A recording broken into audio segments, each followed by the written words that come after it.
Hello guys, ഞാൻ ഇന്ന് Dubai മോൾ കാണാൻ വന്നിരിക്കുക കേട്ടോ.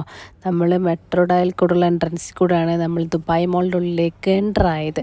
അങ്ങനെ ദുബായ് മോൾ ഫസ്റ്റ് ടൈമാണ് ഗായ്സ് ഞാൻ കാണുന്നത്.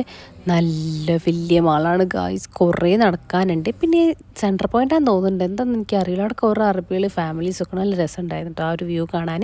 പിന്നെ നമ്മളെ ഫൗണ്ടെയിനിൽ ഇപ്പോൾ കറൻ്റ്ലി അവിടെ വർക്ക് നടന്നുകൊണ്ടിരിക്കുന്ന കാരണം റെയിൻ ഡാൻസ് ഒന്നുമില്ല കേട്ടോ. പിന്നെ അവിടെ തുർക്കിഷ് ഐസ്ക്രീം ഉണ്ടായിരുന്നു. സത്യം പറഞ്ഞാലുണ്ടല്ലോ, ആ ഒരു ഐസ്ക്രീം മേടിക്കാൻ നിൽക്കുന്ന കസ്റ്റമറിന് നല്ല ക്ഷമ ഉണ്ടായിരിക്കണം. ആരെങ്കിലും ഐസ്ക്രീം തിന്നാൻ മോഹിച്ച് പോയിട്ട് അവിടെ നിൽക്കുകയാണെന്നുണ്ടെങ്കിൽ നമ്മളോട്ട് വട്ടാക്കും. ഞാനൊക്കെ ആണെങ്കിൽ ഇട്ടിട്ട് പോരും. ഞാൻ ഐസ്ക്രീം ട്രൈ ചെയ്യാനും കൂടി നിൽക്കില്ല കേട്ടോ, ഇതുവരെ കഴിച്ചിട്ടുമില്ല. പിന്നെ നമ്മളെ ദുബായ് മോളിലുള്ള പാച്ചിയുടെ ഔട്ട്ലെറ്റിൽ പോയിട്ട് 2 മിഠായിയൊക്കെ ട്രൈ ചെയ്തിട്ടുണ്ടായിരുന്നു. അതും നമ്മൾ വ്ളോഗായിട്ട് അപ്ലോഡ് ചെയ്തിട്ടുണ്ട്, എല്ലാവരും മസ്റ്റായിട്ട് വാച്ച് ചെയ്യട്ടോ. പിന്നെ ഈ ഒരു കാണുന്ന റോസാപ്പൂലില്ലേ, നമ്മൾ ജസ്റ്റ് ഒന്ന് വെറുതെ വില ചോദിച്ചതാ കേട്ടോ. 2500 ദിറംസോ 2000 ദിറംസോ അങ്ങനെയുണ്ട് ഈ ഒരു ബോക്സിന് വരുന്നത്. പിന്നെ നമ്മൾ ഈ ഒരു വാട്ടർഫോൾ തന്നെയല്ലേ ഇത്, അവിടെ വെച്ചിട്ടൊരു ഫോട്ടോസ് വീഡിയോസൊക്കെ എടുത്ത് പിന്നെ ഇവന്മാർ അവിടെ നിന്ന് ഫോട്ടോ എടുക്കുന്നുണ്ടായിരുന്നു. അപ്പോൾ അതൊക്കെ ഞാൻ വീഡിയോയിൽ ഇങ്ങനെ ക്യാപ്ചർ ചെയ്ത് കൊണ്ടുവന്ന്. പിന്നെ നമ്മൾ സ്കേറ്റിംഗ് ഉണ്ടായിരുന്നു, അതൊക്കെ നോക്കി നിന്നിട്ട് അവിടെ നല്ല രസമുണ്ട്. എല്ലാവരും കൂടെ അങ്ങോട്ടും ഇങ്ങോട്ടും ഹെൽപ്പ് ചെയ്യുന്നുണ്ട്, അറിയാത്തവർ അങ്ങോട്ടും ഇങ്ങോട്ടും ഹെൽപ്പ് ചെയ്യുന്നുണ്ട് കേട്ടോ. അതേപോലെ തന്നെ നമ്മൾ ദുബായ് മോളിൻ്റെ വേറൊരു സംഭവമാണ് Dubai aquarium, Dubai mall aquarium.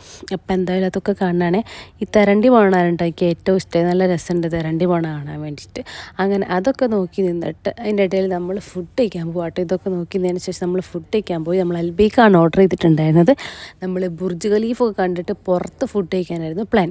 പക്ഷേ വിശപ്പിൻ്റെ ഒരു ഉൾവിളിയിൽ ഞാൻ ആ അൽബേക്കിൻ്റെ വീഡിയോസൊക്കെ എടുക്കാൻ പറഞ്ഞു ഗായ്സ്. പിന്നെ നമുക്ക് പോകാനുള്ള എൻട്രൻസ് ഏതാണെന്ന് അറിയില്ല, ബസ്സിനുള്ള ഏത് എൻട്രൻസിൽ കൂടെ പോകേണ്ടതെന്ന് അറിയില്ല ഗായ്സ്. അങ്ങനെ തപ്പി നടക്കുകയായിരുന്നു. ലാസ്റ്റ് എൻട്രൻസ് കിട്ടി, പക്ഷെ ലാസ്റ്റ് കുറേ വട്ടം തിരിട്ടാണ് നമുക്ക് ബസ് കിട്ടിയത്. നടന്നൊരു വിധായി ഗായ്സ്.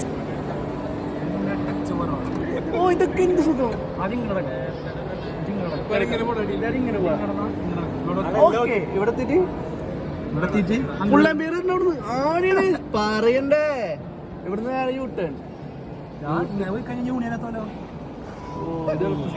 ബ്രാൻഡ് ഫോർലെസിന്റെ അടുത്ത്